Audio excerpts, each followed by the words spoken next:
Welcome to our third projectile motion video. With projectile motion, we have looked at vertical movement already. Horizontal movement in projectile motion is completely separate from vertical movement. The only thing that they share between them is time. We're ignoring air drag or air resistance, so gravity affects our vertical movement, but gravity does not affect our horizontal movement. Let's take a look at an example of how this shows up. In this case, we have an arrow and I've given you separate vertical and horizontal components. So my vertical velocity in this case, my initial vertical velocity is 3 meters per second, and I have a horizontal velocity of 7 meters per second. We assume that our horizontal velocity remains constant as there is no horizontal acceleration. We're looking for how far the arrow travels or hits the ground. This means we are looking for a horizontal distance. If I were to sketch this out, I have a projectile that is launched, an arrow in this case, and it travels a path something like that. I know that my initial vertical velocity is 3 meters per second, and my initial horizontal is 7 meters per second. And in this case, I am looking for how far it travels here, my horizontal distance from there to there before it hits the ground. In order to solve this, we solve the vertical movement first, and then we take a look at our horizontal movement. The vertical movement is, in projectile motion, always the complicated part. Horizontal is usually just one formula and we're done. So let's take a look. If I look at this, I know that I'm going to start with my my vertical movement. My acceleration in the vertical direction is negative 9.81 meters per second squared. My initial vertical velocity is 3 meters per second. And I'm looking for time. In fact, I'm looking for total time. That's important. Now, I know this is my initial vertical. I'm going to figure out my time on the way up. So I'm going to break this in half here, the up part and the down part.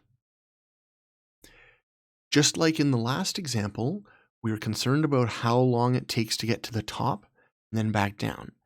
At the apex of its trajectory, the vertical velocity is 0. So that means that my delta V is going to be 0 minus 3 or negative 3 meters per second. That means it's this is vertical. It slows down by 3 meters per second in the vertical component only. That I can use. So I can go delta V equals AT. These are my verticals. So I can go negative 3, negative 9.81 T, and my time on the way up is 0.3058 seconds. I'm leaving it to more decimal places than I need because I don't want to have rounding errors as I go through this. So here's my time on the way up. I'm landing at the same height as I'm launching from because I don't see any other indication here. I don't see anything to say I'm not launching from the ground. So that means that my T total is going to be T up times 2, or 0.3058 times 2, which works out to 0.61162 seconds. I'm leaving this in my calculator so that I'm not encountering rounding errors. Please make sure that you do leave these numbers in your calculator so we're not worried about it. This time here, my total time then is the only thing that I can move from my vertical to my horizontal solving. Nothing else in the vertical part here influences the horizontal part here. My vertical velocity All of that just boils down to how long was this arrow in the air before it hit the ground. For my horizontal part, I know that my horizontal velocity is 7 meters per second. I'm looking for my horizontal distance, and I have a time. So, really easy, grade 10 formula again. My horizontal distance is velocity times time.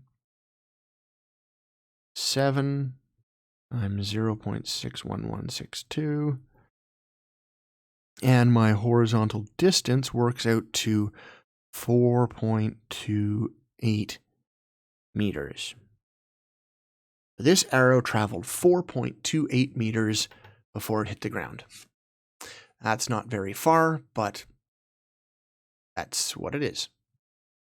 It also was not launched up very quickly. This here is the simplest case of horizontal or projectile motion with horizontal component we have. So I've got an arc here, but I've given you my components. I've given you the vertical and the horizontal components. In later questions, we're going to make this a little bit more complicated by giving you an initial velocity, and you have to find the components.